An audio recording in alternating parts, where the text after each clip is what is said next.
What's up, y'all? This is Coach Raph. This is In Between the Yards, baby. Let's go.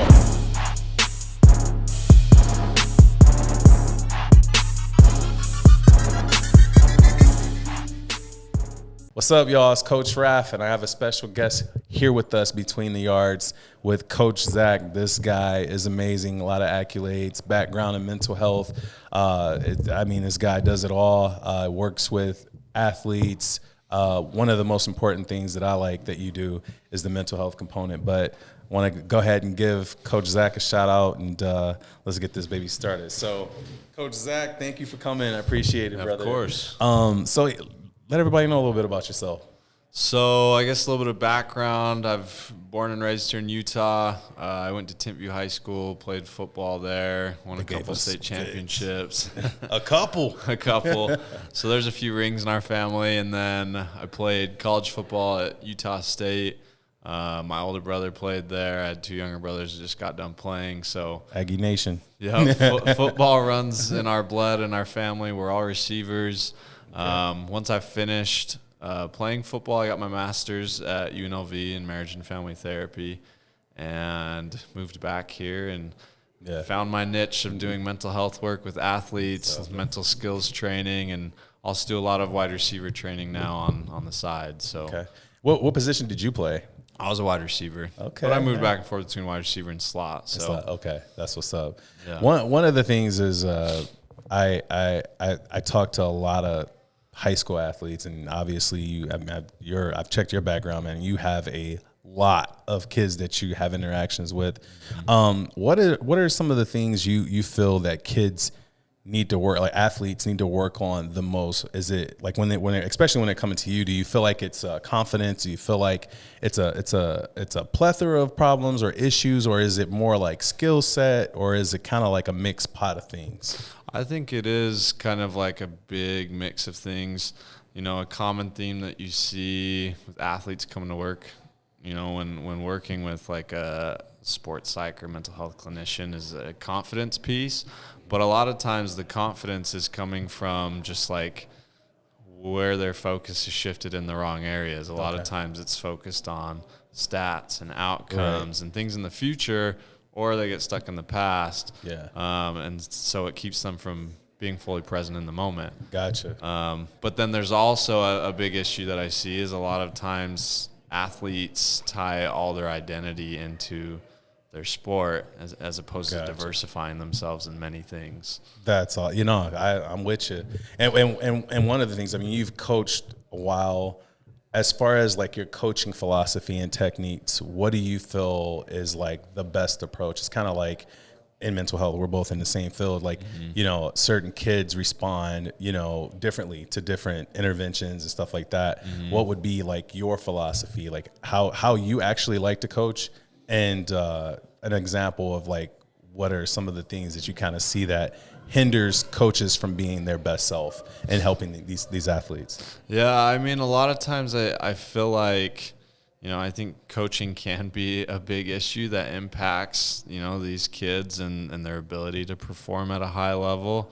I feel like so many times coaches are focused on outcomes and things in the future, but if they could help shift that focus to being in the moment, what skills do you need right now? What are the simple like techniques used in this moment? There's a few like basketball players I'm working with. It's like they get to the free throw line and in pops their mind like, I have to make this, or don't miss this shot, as opposed to just like a simple command of shoot the ball. Right.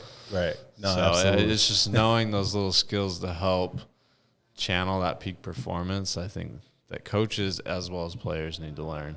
Awesome.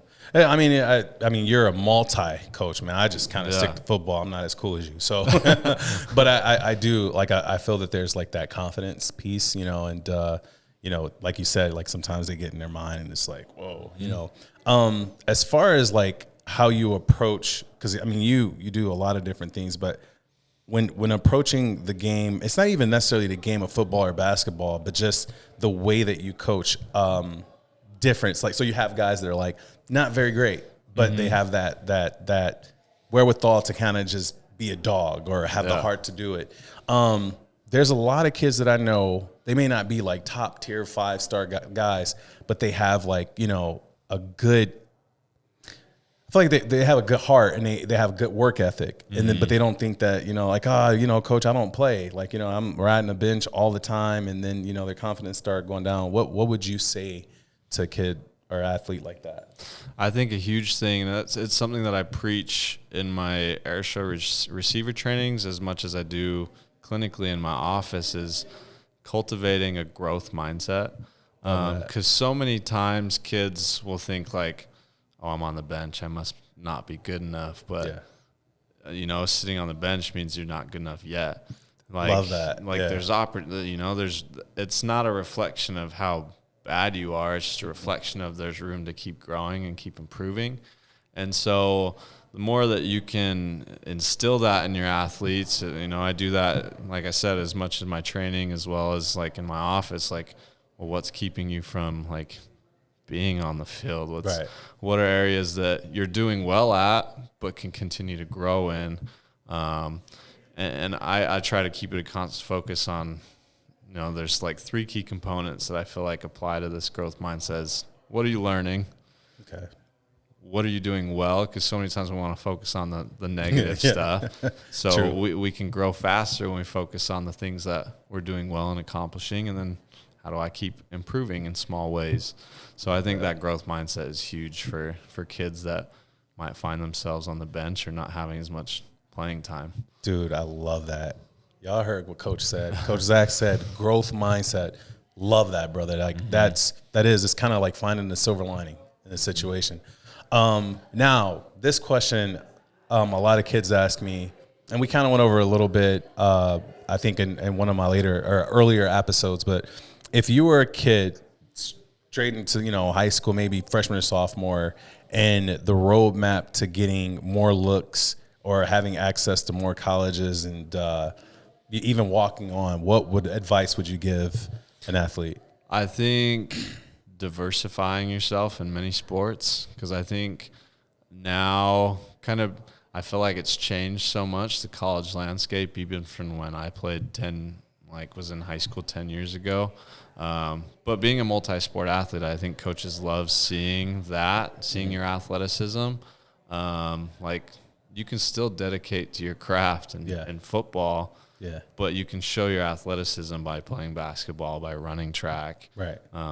I feel like there's so many coaches now that ask, what's your 100-meter time? They want to know, like, how fast do you, not like so much the 40, but now it's like your breakaway speed. Yeah. And so I think that's important. Take care of school. Absolutely. Like, so many kids, like, don't realize, like, academically, you just take care of your crap there. It's a little bit more time and effort, but it pays off. It does. So and now with social media, I think so much is on the athlete. Like jump on Twitter and advocate for yourself. Yep. So I think those are some big pointers for helping yourself get noticed. No, absolutely. I feel that, you know, the more exposure you have is great. You know, that's great. But if you're not getting it done in the classroom, you got to start taking care of business. Because, you know, I've seen D1 athletes, they're ready. And then it's like, you're going to have to be redshirt this year. And if you don't get it together this year, you're out of here. Like coaches don't want to babysit you academically or off the field. Be a good person. It's true. College is a business. How do you feel about the NIL deals and stuff like that? Because I feel like a lot of guys are going through the portal, and I feel like in retrospect, a lot of the issues that may occur with kids getting recruited out of high school is because the portal is always open. So you have coaches that are going to the portal first, you know, and then how do you feel about that? I'm not the greatest fan. Let's go. Now that it's changed, now that it's changing, I'm like, I played in the glory days of college football. You can probably agree to that. Yeah. I mean, and I know I definitely feel like it is impacting, you know, high school recruits because, you know, there's so much movement in college football between rosters and teams. It's like, well, we need immediate needs now. Right. And it's harder. There's not so much like sign, you know, your 18 to 20 high school kids and then the rest JUCOs and develop. It's You know, it's the immediate needs now. Yep. And then 3 or 4 high school kids. Right. The high school signing classes are getting smaller because there's so much transition. Right. But I think there's also, you know, talking with people, I think there's a little bit more entitlement issues now with NIL where it's hey, I even saw the Maryland head coach, like, they quoted him on Instagram. He's like, my third string running back came up to me asking for $100,000. He's like, hey, you can go play somewhere else. I'm like, so I think it's definitely, it's, you know, it's impacting, I think, college athletics, and there needs to be more regulation. It has to be, because it's getting out of hand, and it's like, okay, we give this kid, let's say we give him $100,000, and there's no production, right? He thinks he's like. And it's great to advocate for yourself, but then it's like, okay, if you're a bust, you're not going to get anything like that. And so it does like murky the waters up. And, you know, I feel like, you know, like there are great coaches out there. My coach, Lloyd Carr, was great. But I should never say what I'm about to say, but one coach I actually respect, and this is hard for me because I hate Ohio State with a passion, but Jim Trussell, you know, there's great coaches, but it's one of those things, like in our day, we didn't have to deal with that. You know, you go out there, best man wins. And so now you have all, like you said, the entitlement, and it's kind of just like, okay, what about the production? So it's a double-edged sword. I'm totally with you. One of the specialties, like, so I wanted to ask you more about Airshow. Can you kind of elaborate? Like, so Airshow started in December of 2018. Once I got done playing football at college, or football at Utah State. And 2017 was my last season. My brother became the head coach at Logan High. Okay. So I was his receiver coach for the fall of 2018 and kind of fell in love with coaching, but was moving to Vegas. And so I was like, how can I still coach without being at a high school? So I was like, well, I will try a receiver training thing and see where it goes. So my first training was in the Logan Rec Center while I was on break with one kid, and then went to Vegas, and it grew from there. So I traveled all around Las Vegas training kids, and then I've continued it since moving back. I've trained all over the state of Utah, Vegas, Idaho. It's awesome. Now I have my 7-on-7 program too, so it's a blast. So. Hey, what's your Instagram handle for Airshow? I think it's just airshow.training. So if you just look up Airshow, you should look up airshow.training. Like I said, Coach Zach is legit. Go check him out.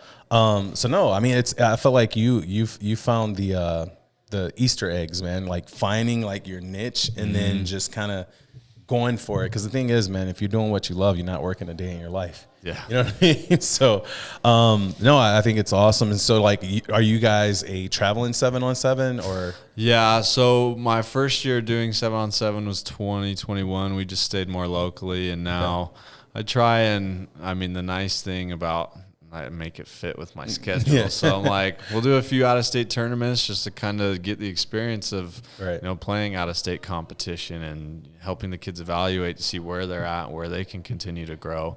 I mean, my whole goal with 7-on-7 is just development. Okay. Like if they're, and I know some people say, well, like, how's that helping for football? I think it benefits receivers and DBs. It does. I'm one of those people. And you're getting reps and stuff. And so, but I make sure that I make it strictly like football based. We're running real concepts. We're running real coverages. Yeah. I have good coaches that help out that are all playing D1 or played D1 football. Timing is big when it comes, because I was like sevens, like what? Like the DBs aren't touching. But that's our philosophy from back in the day. Everything's like super physical, but timing. I've talked to people like yourself, and I see the benefits of 7-on-7. I think timing, it works for the quarterback and receivers, and then like you were saying, you can critique there. Mm-hmm. So you're setting it up, and by the time they're going to the real games or whatever, they're ready, because it's different. Game speed obviously is different, but it definitely works on skills and techniques. And if you're a receiver, or a quarterback, go check out my guy Coach Zach. All right, appreciate it. Air Show. My last question for you, man, is who is your team? Who's your college team? Who's your NFL team? Who are some of the coaches you like? You've seen, and then some ones you just kind of like. Yeah. So obviously, I rep the Aggies just because that's my alumni. I actually grew up, and I'm a huge Georgia Bulldogs fan. I mean, don't ask me why. My cousin served a church mission there when I was like 7 years old. So I'm like, all right, I'm going to cheer for the Bulldogs, and I've stuck to them ever since. Okay. So I've always been a Georgia fan. Coaches that I respect, even though being a Georgia fan, like I respect Nick Saban. Okay. I feel like this is personal opinion. Part of the reason why he retired when he did is because of NIL and the college landscape. But I respect just kind of his viewpoints of developing young men and not only just football players. And that's kind of the same approach that I take when doing like my Airshow receiver training or my other business, like Cash Sports Therapy, working with athletes like with mental skills training or mental health. It's like I want to develop young men. So I think Nick Saban is a coach that I really respect. Nick Saban he's a beast. He was watching this thing where one of his receivers, and I think he played for, I forgot the kid's name. He ended up playing for Oakland, but he gave this kid a chance, and he's like, he just went off. He's like, this guy got in a car, he was drunk, and why didn't any of his friends grab the keys? So you know what I'm talking about. And it's just like, he's a passionate coach, and I love old school coaches. I like I said, Lloyd Carr is my coach. Love him to death. Amazing. Nick Saban is there, and my third coach I like is what's his name? Andy Reid. I like what he did for Mike Vick. I like that he take chances on second players and stuff like that. Yeah. But other than that, I think that it's important.